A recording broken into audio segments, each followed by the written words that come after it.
Bonjour à tous. Dans cette vidéo, nous allons comprendre ce qu'est un référentiel et à quoi il sert. En physique, lorsqu'on étudie le mouvement d'un objet, on doit l'observer de quelque part. Le point de vue qu'on utilise s'appelle le référentiel. Pour le dire plus simplement, c'est l'endroit où on pose la caméra et où on filme le mouvement. Voici une vue du référentiel terrestre. Le référentiel terrestre, c'est simplement quand on pose la caméra sur le sol. Le repère du référentiel terrestre est fixé sur la Terre et va tourner avec la Terre.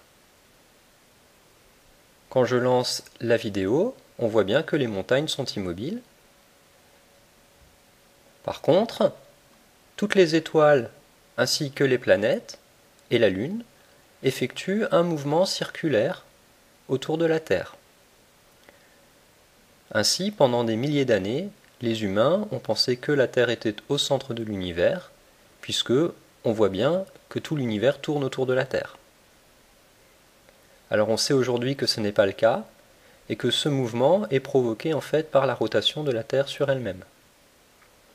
On va donc changer de référentiel de manière à annuler la rotation de la Terre sur elle-même. Dans le référentiel géocentrique, l'origine c'est le centre de la Terre, et les axes sont pointés sur des étoiles fixes. Dans ce référentiel, le centre de la Terre est immobile, la Terre effectue une rotation sur elle-même, mais les astres dans le ciel sont fixes. On va donc pouvoir observer les astres sans tenir compte de la rotation de la Terre. Toujours dans le référentiel géocentrique, nous allons observer le mouvement de la Lune autour de la Terre. On voit que ce mouvement est simple, il s'agit d'un cercle autour de la Terre. Si on observe maintenant Mars dans le référentiel géocentrique, on va se rendre compte que Mars a l'air d'avoir une trajectoire semblable à celle de la Lune, un cercle autour de la Terre, et puis à un moment, Mars s'arrête, puis repart en arrière, et puis finalement s'arrête de nouveau pour repartir dans le sens initial. La trajectoire de Mars dans le référentiel géocentrique est complexe, c'est une espèce de boucle. Ce mouvement s'appelle la rétrogradation de Mars. Le mouvement est compliqué car la Terre et Mars tournent toutes les deux autour du Soleil, donc si on observe Mars depuis la Terre, de temps en temps, le mouvement est très complexe. On va donc encore changer de référentiel et se placer dans le référentiel héliocentrique. L'origine, c'est le centre du Soleil et les axes sont pointés vers des étoiles fixes. Dans ce référentiel, le mouvement des différentes planètes est assez simple. C'est un cercle ou une ellipse, qui est un cercle un peu allongé, autour du Soleil.